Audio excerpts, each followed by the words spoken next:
इस सेंटेंस को आपने पहले भी कई बार सुना होगा कि change is the only constant thing in this world. यानी कि बदलाव तो हो ही रहा है और लगातार हो रहा है। बदलाव के साथ हमें इवॉल्व भी होना पड़ता है। यह भी बात सही है कि हर बदलाव अच्छे के लिए होता है, मगर यहाँ बहुत सावधान और अलर्ट रहने की ज़रूरत पड़ती है, क्योंकि कई बार बदलाव की आंधी में हम कुछ इस तरह भी बह जाते हैं कि जो चीज़ हमारे लिए अच्छी नहीं होती हम वो भी अपना लेते हैं, सिर्फ यह कहते हुए कि सब लोग तो यही कर रहे हैं।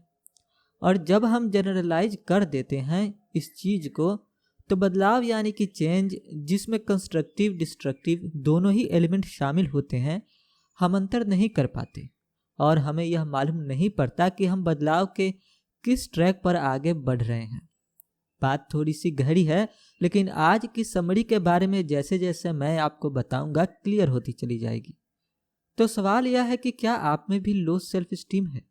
क्या आप भी शर्मीले हैं? आप में कॉन्फिडेंस की कमी है या आप खुद पर डाउट करते हैं? अगर आप यह चीज़ें फील करते हैं तो यह समरी आपके बहुत काम आएगी।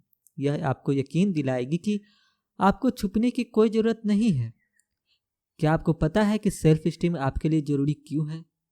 क्योंकि सेल्फ स्टीम आपको खुश रखता है। सेल्फ स्टीम आपका मोटिवेशन बढ़ाता है। सेल्फ स्टीम आपकी फिजिकल और मेंटल हेल्थ को इम्प्रूव करता है। सेल्फ स्टीम आपके अंदर नई उम्मीद जगाता है।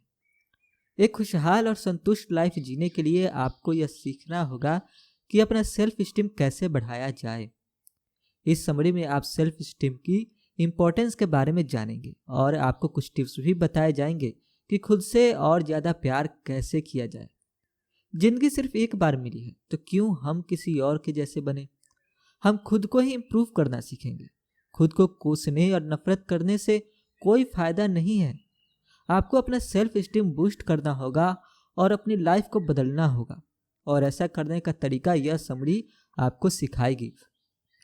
तो आइए इस मीनिंगफुल लर्निंग जर्नी की शुरुआत करते हैं इस पहले चैप्टर से, know what self esteem is. जब आपकी सेल्फ स्टीम हाई होती है तो आप अपने बारे में एक रियलिस्टिक और एक क्लियर ओपिनियन लेकर चलते हैं। सेल्फ स्टीम के लिए अपनी ताकत और कमजोरी के बारे में जानना जरूरी है और उन्हें एक्सेप्ट करना भी जरूरी है। सेल्फ स्टीम इस बात से भी रिलेटेड है कि हम जो भी हैं उसे अप्रिशिएट करें। जैसे कि हमारा कोई फ्रेंड हमें पसंद करता है, वह हमें हमारी अच्छाई और बुराई दोनों को एक्सेप्ट करता है। सेल्फ स्टीम भी ठीक इसी दोस्त की तरह होता है। सेल्फ स्टीम को आप घमंड या सेल्फिश से जोड़कर मत देखिए। एक इंसान जिसके अंदर सेल्फ स्टीम है वो अपनी सेल्फ वर्थ यानी कि वैल्यू को समझता है, लेकिन फिर भी वह हम्बल यानी कि विनम्र बना रहता है, चाहे वह कितना भी काबिल क्यों ना हो।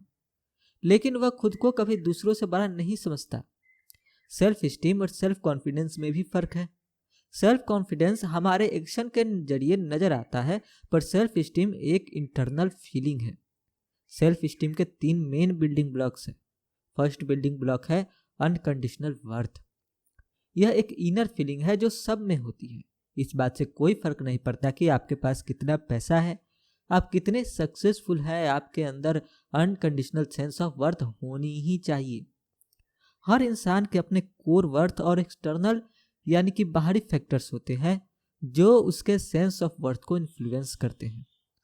अपने कोर वर्थ को आप क्रिस्टल की तरह समझो। इस क्रिस्टल का हर साइड एक कैरेक्टरिस्टिक या खासियत को दिखाता है जो आपकी सेल्फ वर्थ को मजबूत करता है। जैसे एग्जाम्पल के लिए आपको प्यार, लॉजिक, पेशेंस, ब्यूटी और रिस्पेक्ट जैसी क्वालिटीज मिल सकती है। इन इंटरनल कैरेक्टरिस्टिक को डेवलप करने से हम अपने कोर वर्थ और अपनी सेल्फ स्टीम को मजबूत कर सकते हैं। एक्सटर्नल वो बाहरी फैक्टर्स होते हैं जो इंसान के सेल्फ वर्थ को अफेक्ट करते हैं, जैसे कि जेंडर, सोशल स्टेटस, जाति, उम्र और परिवार। जैसे मान लो अगर किसी बच्चे को अब्यूज किया जाए और उसके साथ किसी प्रकार की हिंसा की जाए तो वह सदमे में चला जाएगा।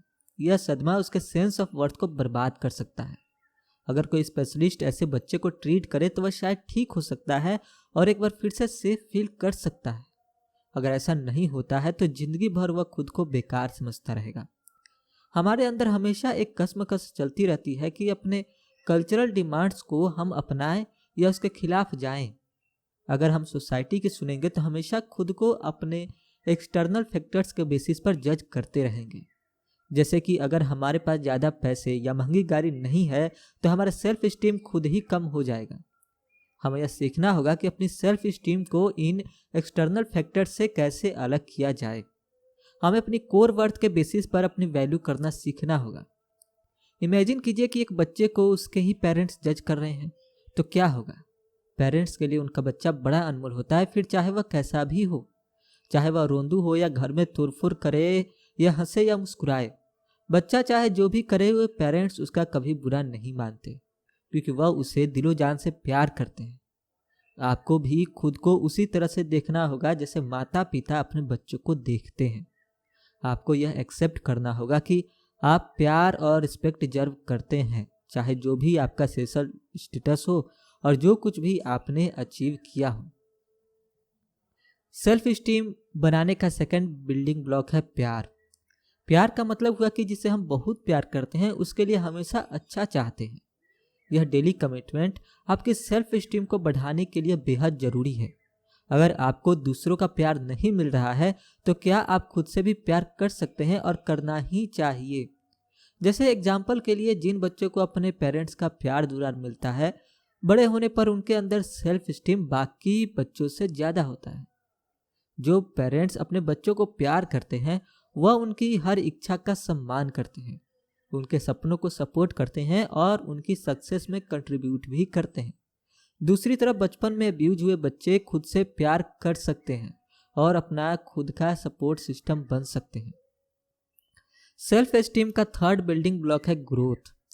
लोग जब प्रोडक्टिव और सक्सेसफुल होते हैं तो उनको खुद पर नाज होता है।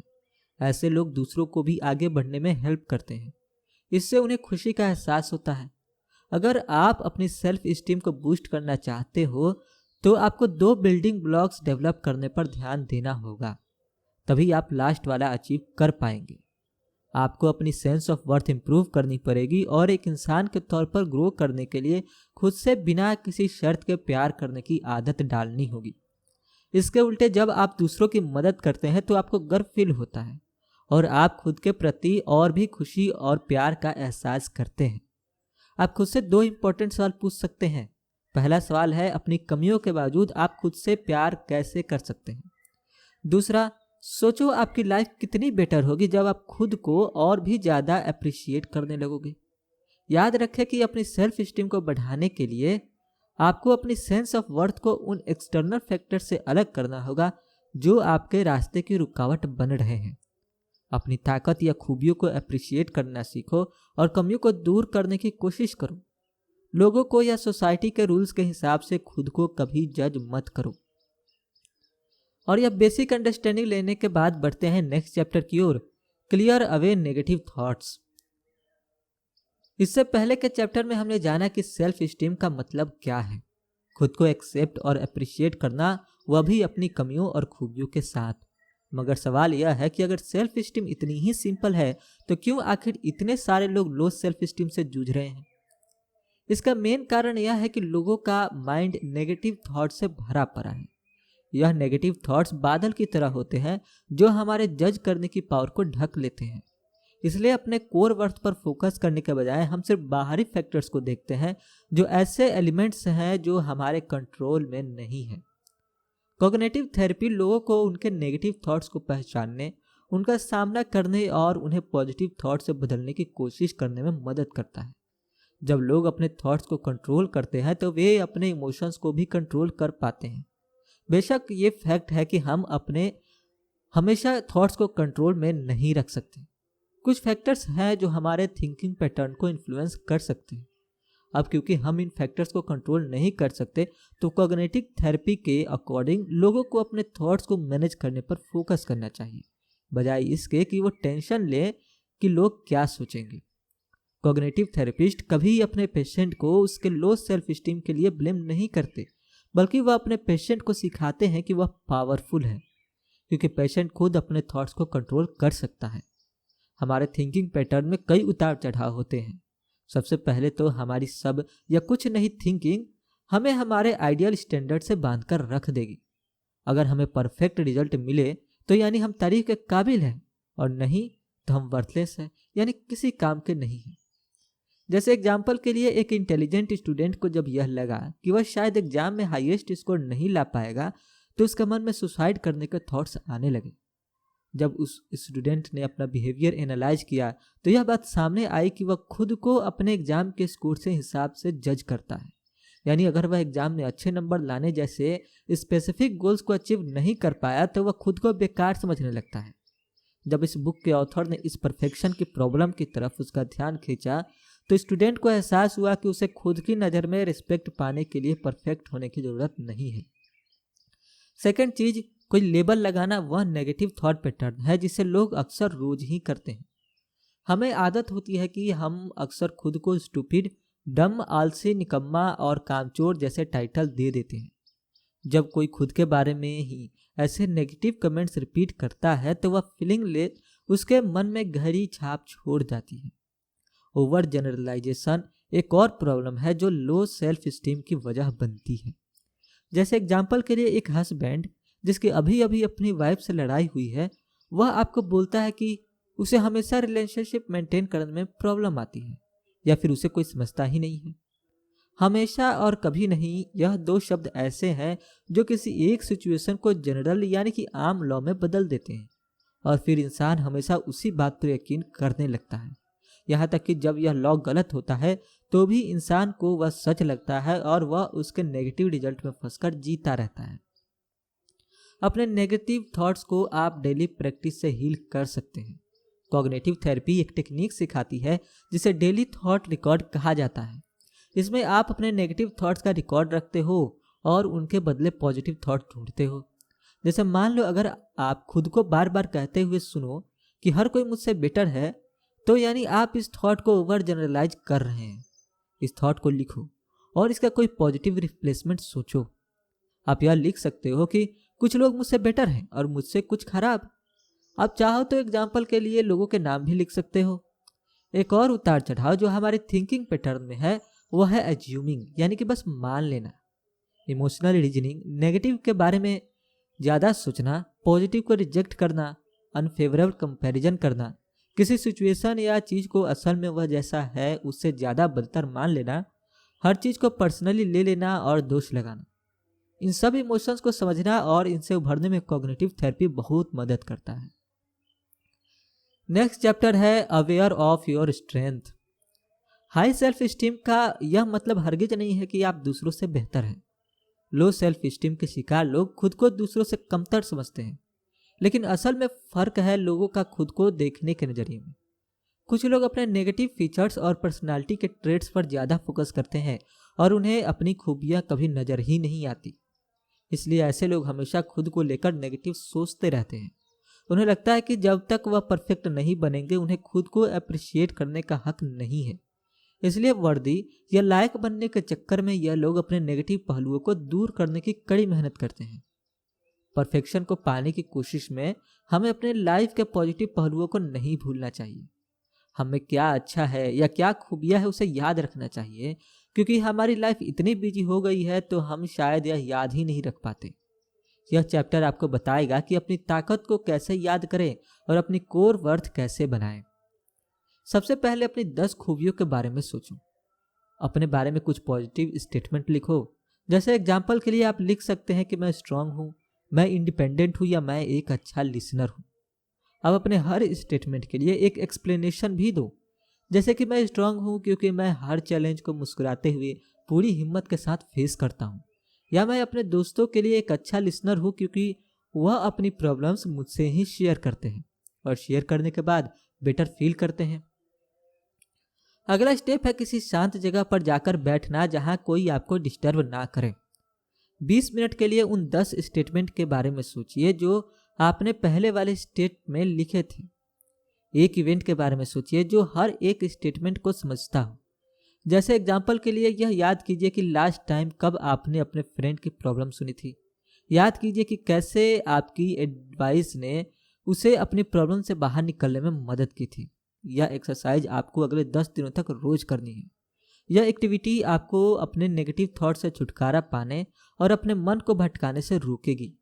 कुछ ही दिनों में आप देखेंगे कि आप पहले से कितने ज़्यादा शांत हो गए हैं, अपने इनर सेल्फ के साथ और भी गहराई से जुड़ गए हैं, और इस माइंडसेट के साथ आप पहले से ज़्यादा पॉजिटिव और पावरफुल फील करने लगेंगे। नेक्स्ट चैप्टर है कल्टीवेट जॉय। आज के दौर में जो सबसे बड़ा चैलेंज लोगों के सामने है वह है लाइफ को एंजॉय करना, यानी फन फैक्टर लोगों की लाइफ से कम होता जा रहा है। आज लाइफ पहले से कहीं ज़्यादा स्ट्रेसफुल हो गई है। कई बार तो ऐसा लगता है कि जैसे लाइफ में खुशी को एक्सपीरियंस करना बड़ा मुश्किल और इम्पॉसिबल सा हो गया है। स्टडीज यह बताती है कि खुश रहना हमारी सेल्फ स्टीम को बढ़ाता है। जैसे एग्जाम्पल के लिए छोटी छोटी खुशियाँ ढूंढकर आप लाइफ को ज़्यादा पॉजिटिव बना सकते हैं और नेगेटिविटी को अवॉइड कर सकते हैं। दिमाग को बेवजह इधर उधर भटकाने से रोकने के लिए आप लाइफ में कुछ ऐसी एक्टिविटीज़ कर सकते हैं जो आपको बिजी और खुश रखें। ऐसे कई कारण हैं जो हमें लाइफ को खुलकर एंजॉय करने से रोकते हैं। कुछ लोग मानते हैं कि लाइफ में जब पैसा होगा तभी वह एंजॉय कर पाएंगे। यह लोग खुशियों को पैसों से जोड़कर देखते हैं, मगर यह भूल जाते हैं कि जिनके पास बेशुमार पैसा है वह भी किसी न किसी वजह से दुखी हैं। अगर आपको सिंपल चीज़ों में खुशी नहीं मिल रही है तो पैसा खर्च करके भी आपको खुशी नहीं मिल सकती। यह बात पक्की है, जबकि इसके एकदम अपोजिट यह साबित हुआ है कि आमतौर पर लोगों को सिंपल चीज़ों में ज़्यादा खुशी मिलती है, जैसे कि दूसरों की मदद करके या किताबें पढ़कर। एक और लिमिटिंग बिलीफ है यह सोचना कि खेलकूद सिर्फ बच्चों के लिए। कुछ लोगों को लगता है कि फन एक्टिविटीज जैसे वीडियो गेम खेलना सिर्फ बच्चों के लिए है, जबकि बड़ों को सिर्फ मेहनत करनी चाहिए, गोल सेट करने चाहिए और उन्हें अचीव करने की कोशिश करनी चाहिए। ऐसे लोग काम पूरा होने तक ना तो रेस्ट करते हैं और ना ही किसी तरह का एंटरटेनमेंट पसंद करते हैं। कुछ लोग तो एंटरटेनमेंट और फन को काउंटर प्रोडक्टिव समझते हैं, लेकिन ऐसे लोग यह भूल जाते हैं कि खुश रहना आपको ज़्यादा मोटिवेटेड और एनर्जेटिक बनाता है। और कुछ लोग ऐसे भी हैं जो अपनी सेल्फ वर्थ को अपनी अचीवमेंट से जोड़ कर देखते हैं। दिन भर मेहनत करके और प्रोडक्टिव बनकर ही इन लोगों को अपनी वर्थ का एहसास होता है। इन लोगों को फन एक्टिविटीज और रिलैक्स करना वेस्ट ऑफ टाइम लगता है। अपनी लाइफ में खुशी ऐड करने के लिए आपको माइंडफुल मेडिटेशन करना चाहिए। इसका मतलब है कि हर पल को भरपूर जीना और अपने नेगेटिव थॉट्स को खुद पर हावी ना होने देना। अगले कुछ दिनों के लिए आप कोई एक एक्टिविटी चूज करो जो आप माइंडफुल होकर कर सको। जैसे कि एग्जाम्पल के लिए आप बाहर ताज़ी हवा लेने जा सकते हो। अगर आपको वॉक करते वक्त म्यूजिक सुनना पसंद है तो इस बार कुछ अलग करो। गहरी लंबी सांस लो और पूरे होशो हवास के साथ अपने प्रेजेंट मोमेंट को एंजॉय करो। अपने आसपास की चीज़ों पर ध्यान दो। चिड़ियों का चहचहाना और बादलों के पीछे से सूरज की किरणों को देखो। प्रकृति कितनी सुंदर है यह देखकर आप मंत्रमुग्ध हो जाएंगे। हवा की ताजगी को महसूस करो और अपने चारों तरफ हंसते मुस्कुराते चेहरों को देखो। हो सकता है कि ऐसे मोमेंट में भी आपको नेगेटिव थॉट्स आए, लेकिन आपको उन पर ध्यान नहीं देना है। आपका फोकस सिर्फ अपने फन एक्सपीरियंस पर होना चाहिए। खुश रहने का एक और टेक्निक है शुक्रगुजार होना, यानी जो हमें मिला है उसे अप्रिशिएट करना। जो नहीं मिला है या जिसे हम कंट्रोल नहीं कर सकते उस पर फोकस करने के बजाय अपनी ब्लेसिंग्स को गिनो। जैसे कोई इंसान किसी छोटी सी झोपड़ी में रहते हुए भी आसमान में चमकते तारों को देखकर खुशी महसूस कर सकता है। अगर यह आदमी सोचेगा कि गिलास आधा खाली नहीं बल्कि आधा भरा है तो इसे कभी भी अपनी गरीबी का अफसोस नहीं होगा। इसलिए लाइफ में छोटी छोटी खुशियों को एंजॉय करना सीखो। ग्रेटिट्यूड की प्रैक्टिस करने के लिए आप एक ग्रेटिट्यूड जर्नल मेंटेन कर सकते हैं, जिसमें आपको रोज कम से कम 3 चीज़ें लिखनी है जिसके लिए आप ग्रेटफुल फील करते हैं। सुबह जैसे ही आप उठें और रात को सोने से पहले अपनी ब्लेसिंग को काउंट करना ना भूलें।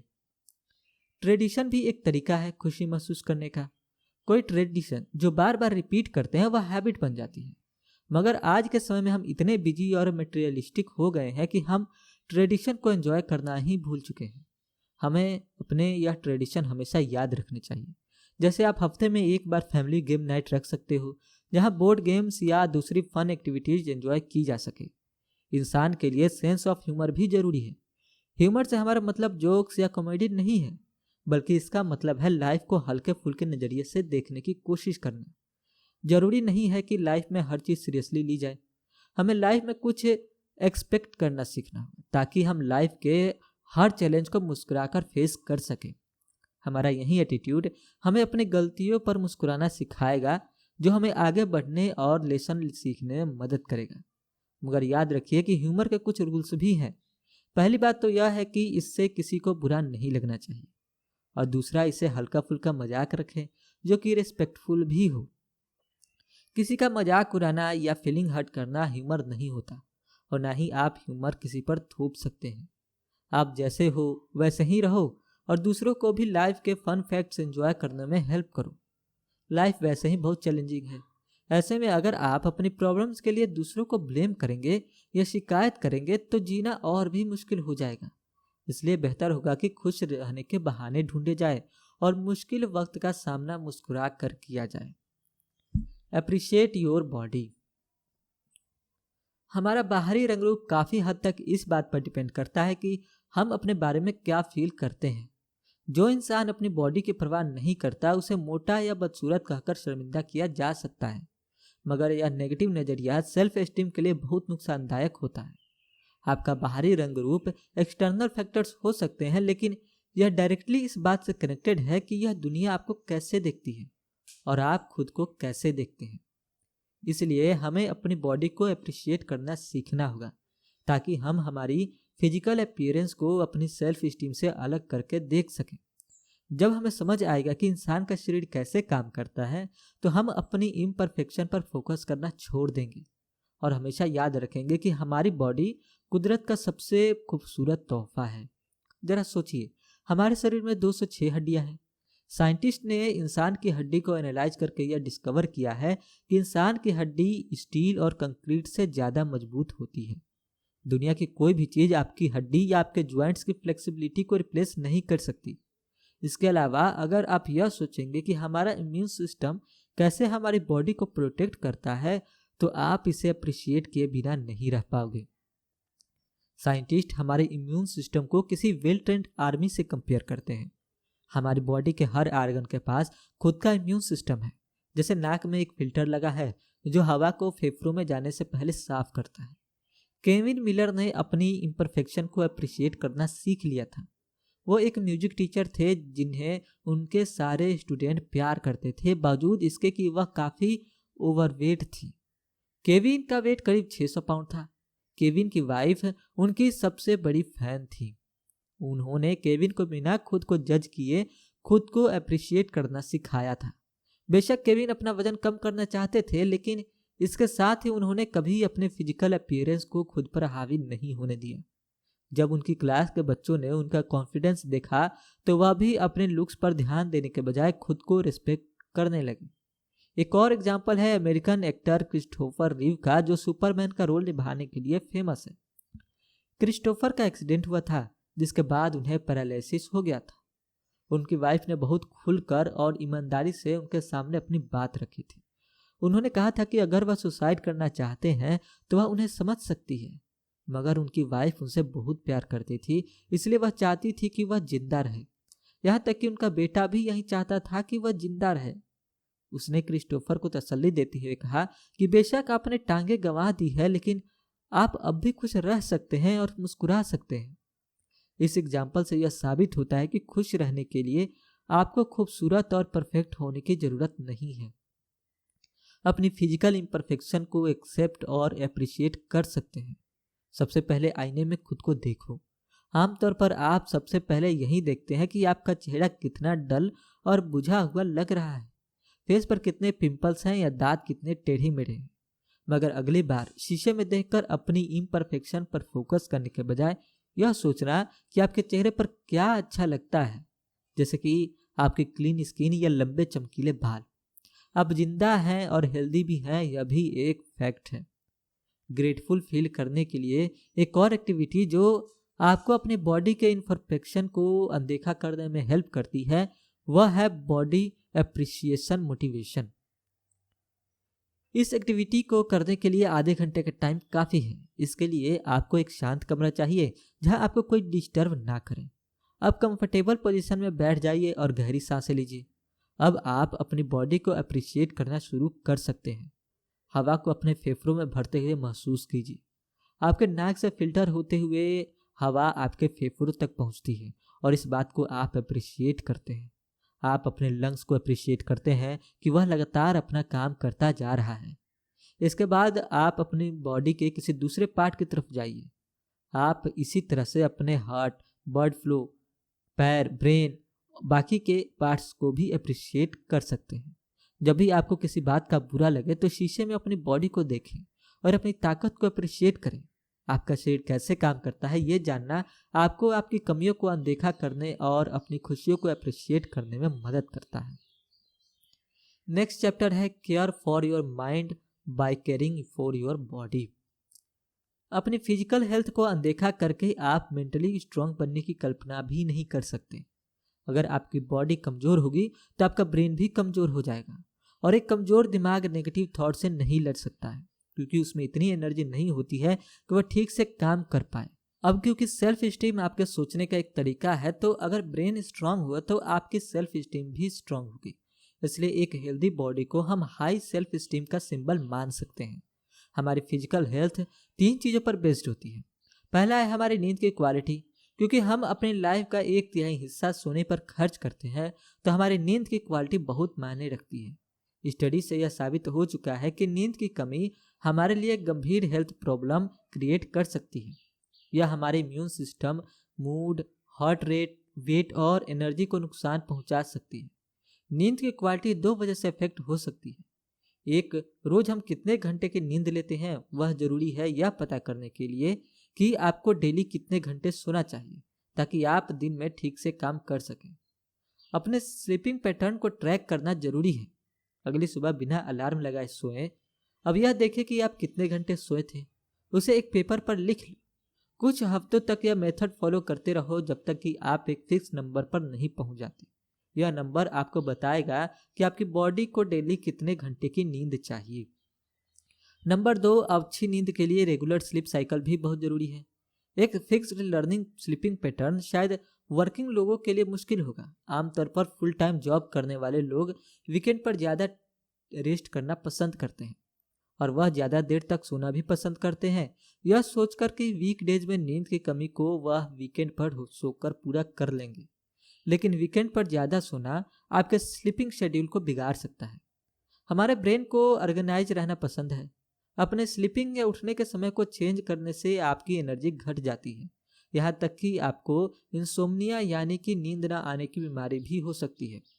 अगर आपको डिप्रेशन या एंजाइटी की प्रॉब्लम है तो किसी थेरेपिस्ट से मिलकर आपकी हालत में सुधार आ सकता है। साथ ही भरपूर नींद लेने से काफ़ी फर्क पड़ेगा। झपकी लेना भी हेल्थ के लिए अच्छा होता है।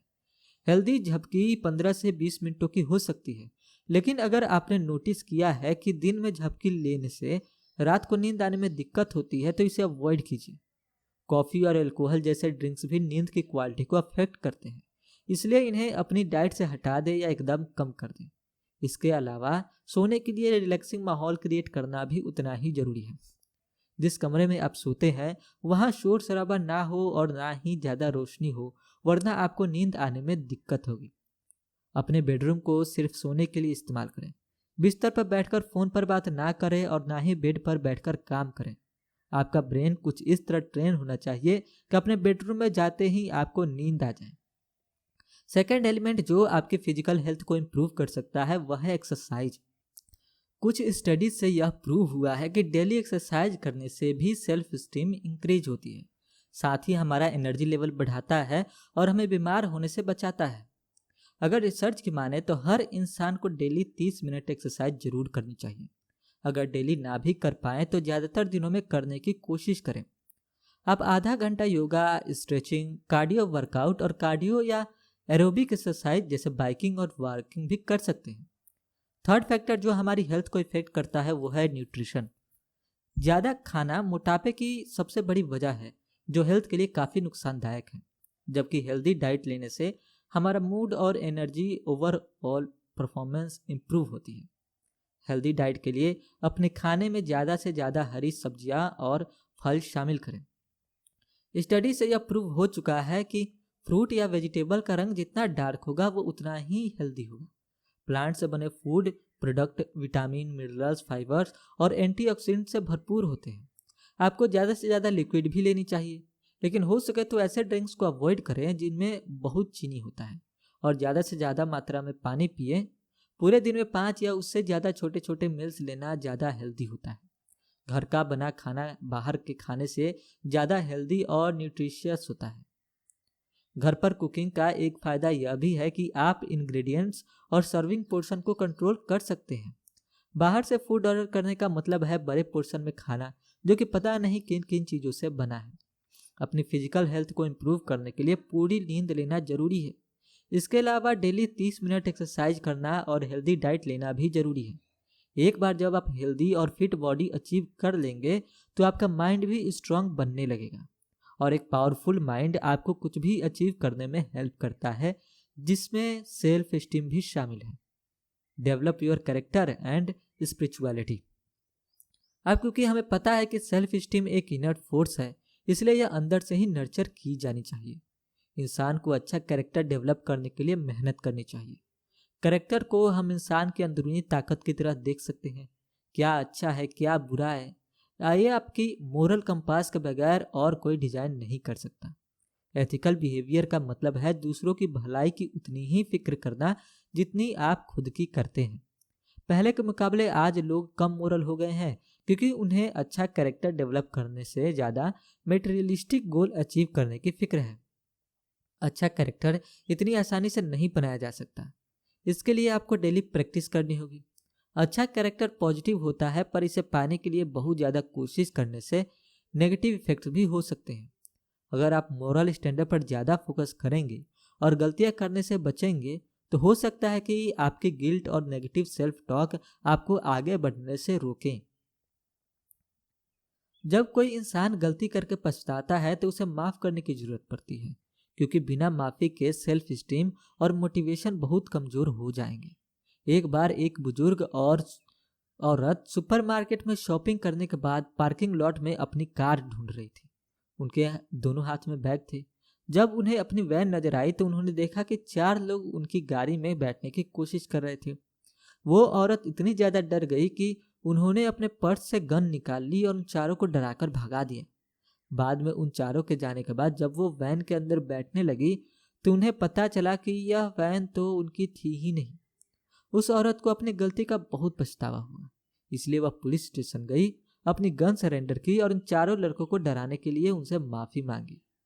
हमसे गलतियां इसलिए होती है क्योंकि हम इंसान हैं। अगर हम अपने किए के लिए हमेशा खुद को सजा देते रहेंगे तो हमारी सेल्फ एस्टीम वैसे ही कम हो जाएगी। इसलिए खुद को माफ करना भी जरूरी है, साथ ही दूसरों को भी माफ करना सीखिए। माफ करने का फर्स्ट स्टेप है गलत व्यवहार को स्वीकार करना।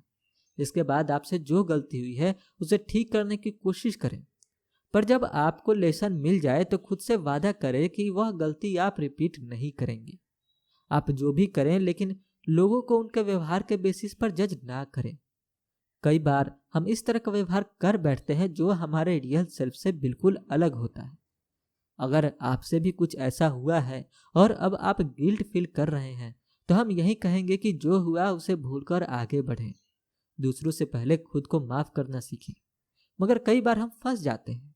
खुद को या उन लोगों को माफ करना मुश्किल लगता है जिन्होंने हमें हर्ट किया है। मगर ये एकदम नॉर्मल है, क्योंकि जब तक हम प्रॉब्लम सॉल्व ना कर लें हमारे दिमाग को चैन नहीं मिलता है। यह चीज़ मेटेरियलिस्टिक चीज़ों पर काम कर सकती है, जैसे अगर गाड़ी खराब हो जाए तो उसे ठीक कराया जा सकता है। लेकिन जब आप इमोशनल दर्द से गुजर रहे होते हैं तो आगे बढ़ना बहुत मुश्किल होता है। ऐसी सूरत में आपको अपने दुख से बाहर निकलने की पूरी कोशिश करनी चाहिए, और चाहे कितना भी मुश्किल क्यों ना हो, पर खुद को या दूसरों को माफ कर देना चाहिए। नेक्स्ट चैप्टर है लुक अहेड। सेल्फ स्टीम नजरिए पर डिपेंड करता है। जब आप अपने आप से संतुष्ट रहते हैं, इमोशनली इंटेलिजेंट बनते हैं, पर आपके पास एक स्ट्रांग सेंस ऑफ पर्सन होता है तो आप पर्सनली ग्रो करते हैं। पहले के चैप्टर्स में आपने जाना कि हमारी सेंस ऑफ वर्थ और अपने लिए अनकंडीशनल प्यार हमें ग्रो करने में मदद करता है। पर्सनालिटी डेवलपमेंट एक ऐसा प्रोसेस है जो कभी खत्म नहीं होता। लोगों को हमेशा खुद को चैलेंज करने और इम्प्रूव करने के मौके ढूंढने चाहिए। कोई भी पूरी तरह बदलकर एकदम नया इंसान नहीं बन सकता। हम दूसरों से इंस्पायर भी हो सकते हैं, पर चेंज हमेशा पर्सनल होता है। हर नया स्किल जो हम इम्प्रूव करने की कोशिश करते हैं हमारी लाइफ की सिचुएशन पर डिपेंड करता है। रिसर्च साबित करती है कि जो लोग हमेशा मटेरियलिस्टिक गोल्स के पीछे भागते हैं उन्हें कभी भी संतुष्टि नहीं मिलती, लेकिन जो लोग दूसरों की मदद करने और इस दुनिया को बेहतर बनाने के लिए गोल सेट करते हैं उनकी मोटिवेशन काफ़ी स्ट्रांग होती है। एक बार जब यह लोग अपने गोल्स अचीव कर लेते हैं तो ज़्यादा खुश और संतुष्ट फील करते हैं। उनकी सेल्फ वर्थ और उनके अंतर की ताकत और भी मजबूत हो जाते हैं, क्योंकि दूसरों की मदद करके हम भी इंसान के तौर पर ग्रो करते हैं। एक जापानीज शब्द है केगा सुकु, जो हमारी अंदर उसी अंदरूनी शक्ति को दिखाता है जो हमें दूसरों के बोलने के पहले ही उनकी ज़रूरत को समझने में मदद करता है। चीको काजकी नाम की टीचर याद करते हुए बताती है कि जब वह छोटी थी तो उनकी माँ उन्हें कहा करती थी कि मैं तुम्हें एक कीगु सुकु बनते हुए देखना चाहती हूँ। पर हुआ यह कि चीको जब बड़ी हुई तो उनके अंदर दूसरों की भावनाओं और ज़रूरतों को समझने की समझ अपने आप ही पैदा हो गई थी। लोगों के पूछने के पहले ही वह उनकी मदद करने को तैयार हो जाती थी। यहाँ तक कि पब्लिक बाथरूम यूज करते वक्त भी वह खुद कचरा उठाती थी, क्योंकि उन्हें लगता था कि एक दूसरे की मदद करना हम सबका फर्ज है। हेल्प फिजिकल और इमोशनल दोनों तौर पर की जा सकती है। फिजिकल हेल्प जैसे किसी को अपना टाइम, एफर्ट और रिसोर्स देना, किसी के साथ प्यार से पेश आना, उनके सुख दुख में अपना साथ देना, जरूरत पड़ने पर अपनी सलाह देना, यह सब इमोशनल हेल्प में आते हैं। आप अपने एनवायरनमेंट को नीट और क्लीन रखकर भी दूसरों की मदद कर सकते हैं, या अपने पड़ोस में अपना आर्टिस्टिक टच देकर उसे और खूबसूरत बनाने में मदद कर सकते हैं। जो स्किल्स आपने अब तक सीखी है उन्हें प्रैक्टिस करते रहिए। नई आदत अपनाने की तरह ही सेल्फ स्टीम भी एक प्रोसेस है जो चलता रहता है, और लाइफ में आने वाले हर चैलेंज के खिलाफ मजबूती से खड़े रहने के लिए आपको अपना टाइम और एनर्जी इन्वेस्ट करना होगा। मुसीबत कभी बोलकर नहीं आती, इसलिए जब आप पहले से तैयार रहेंगे तो प्रॉब्लम को इजीली फेस भी कर पाएंगे। ऐसा कोई इंसिडेंट सोचो जो आपके सेल्फ स्टीम को नुकसान पहुंचा सकता हो। जैसे मान लो कि आपको जॉब में कोई प्रेजेंटेशन देनी थी और आप यह सोचकर डर रहे थे कि कहीं आप दूसरों को इम्प्रेस करने में फेल ना हो जाओ। आप शायद यह सोचकर डर रहे थे कि कहीं दूसरे आपको क्रिटिसाइज ना करने लगे। एक ऐसा सेंटेंस सोचो जो आपको ऐसे सिचुएशन से पहले या उस सिचुएशन के दौरान और बाद में बेहतर फील कराए। जैसे प्रेजेंटेशन से पहले खुद को बोलो कि शांत रहो, कॉन्फिडेंट रहो, तुमने खूब मेहनत की है। हो सकता है कि प्रेजेंटेशन के दौरान आप थोड़ा नर्वस फील करें, तब खुद से कहें कि यह होना एकदम नॉर्मल है। और प्रेजेंटेशन के बाद इमेजिन करें कि लोग आपको अप्रिशिएट कर रहे हैं और आपकी मेहनत रंग लाई है। और अब वो मोड जिसे हम कहते हैं कंक्लूजन, यानी अब तक हमने जितने भी चैप्टर पढ़े उन चैप्टर्स के की पॉइंट्स और की लर्निंग को हम यहाँ दोहराएंगे। सबसे पहले आपने जाना कि सेल्फ स्टीम का मतलब है इनर सेंस ऑफ वर्थ, और खुद को बिना किसी शर्त के प्यार करना। यह चीज़ें सोशल स्टेटस जैसे एक्सटर्नल फैक्टर से अफेक्ट हो सकती है। सेल्फ स्टीम को नर्चर करने के लिए चाहे हम जो हैं जैसे भी हैं हमें खुद को एक्सेप्ट करना होगा। सेकंड, आपने जाना कि कॉग्निटिव थेरेपी पेशेंट्स के नेगेटिव थॉट्स को हील करने पर फोकस करती है। सेल्फ स्टीम बनाने का फर्स्ट स्टेप है अपने नेगेटिव थॉट्स को पहचानना। थर्ड, आपने समझा कि जब आप अपनी खूबियों पर फोकस करते हैं तो आपकी सेल्फ स्टीम बूस्ट होती है। आपको जो भी पॉजिटिव पर्सनालिटी ट्रेट्स हैं उनकी लिस्ट बनाने से आपको खुद पर नाज होगा। फोर्थ, आपको अपने कैलेंडर में कुछ फन इवेंट्स जरूर ऐड करने चाहिए। अपने बिजी शेड्यूल से कुछ टाइम फन एक्टिविटीज के लिए जरूर निकालें। फन एक्टिविटीज सिर्फ बच्चों के लिए नहीं है, आप भी अपने फैमिली और फ्रेंड्स के साथ गेम्स वगैरह एंजॉय कर सकते हैं। फिफ्थ, आपने जाना कि माइंडफुल मोटिवेशन की प्रैक्टिस कैसे की जाए। सबसे पहले लंबी गहरी सांस लो, अपने सभी सेंसेस को महसूस करो। जो कुछ आप देख रहे हैं, सुन रहे हैं, स्मेल और फील कर रहे हैं उसे अप्रिशिएट करें। हर पल का पूरा मजा लें। सिक्स्थ, दुनिया में कोई भी परफेक्ट नहीं है। अपनी बॉडी को अप्रिशिएट करना सीखें। अपने सेल्फ स्टीम को अपने लुक से अलग करके देखें। इससे आप सेल्फ क्रिटिसिज्म से बचे रहेंगे और आपके सेल्फ वर्थ को भी नुकसान नहीं पहुंचेगा। सेवेंथ, आपने जाना कि एक स्ट्रॉन्ग ब्रेन ही नेगेटिव इमोशन से लड़ सकता है। स्ट्रॉन्ग माइंड के लिए आपको रोज रात में 8 घंटे की नींद पूरी करनी होगी, हेल्दी खाना होगा और रेगुलर एक्सरसाइज करनी होगी। एट्थ, आपने जाना कि अच्छा करेक्टर बनाना आपके सेल्फ स्टीम को बूस्ट करता है। अच्छा इंसान होना आपके सेल्फ वर्थ को भी इंक्रीज करता है। लेकिन अगर आप दूसरों को हर्ट कर रहे हैं तो फौरन अपनी गलती सुधारिए और खुद को माफ करना सीखिए। फाइनली आपने समझा कि दूसरों की मदद करना और इस दुनिया को बेहतर जगह बनाने के लिए आपका योगदान भी आपकी सेल्फ स्टीम को बनाता है, क्योंकि अच्छा काम करके ही अच्छा लगता है।